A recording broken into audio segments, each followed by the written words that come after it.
Mayday, c'est une pièce contemporaine d'une auteure qui s'appelle Dorothée Zumstein, une pièce donc très récente, qui est inspirée d'un fait divers.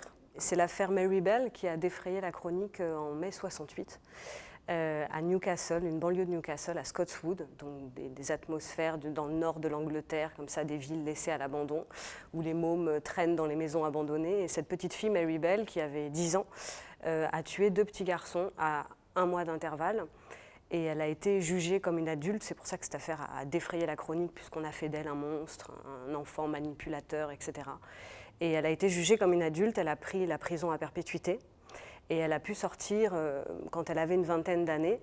Et des années plus tard, elle a accepté de revenir sur sa vie et de donner une grande interview pendant des mois. Et donc la pièce s'inspire notamment donc, de ce fait divers et de cette interview qui va être le fil rouge dans la pièce, puisqu'on va suivre l'histoire d'une femme qui s'appelle Mary Burns. Donc dans le spectacle, ce sera une interview filmée, donc un travail de vidéo en direct.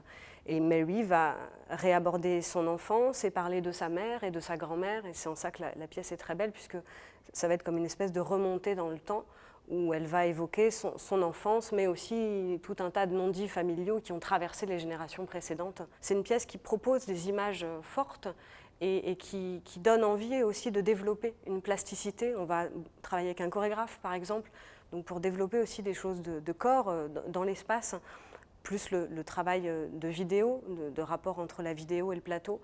Donc je dirais qu'il y a quelque chose d'épique dans la pièce, même si le sujet est très intime, mais il y a quelque chose d'une fresque, et j'avais comme besoin d'un grand espace, on pourrait dire, pour laisser de la place aussi au spectateur pour ses propres fantômes, enfin quelque chose comme ça.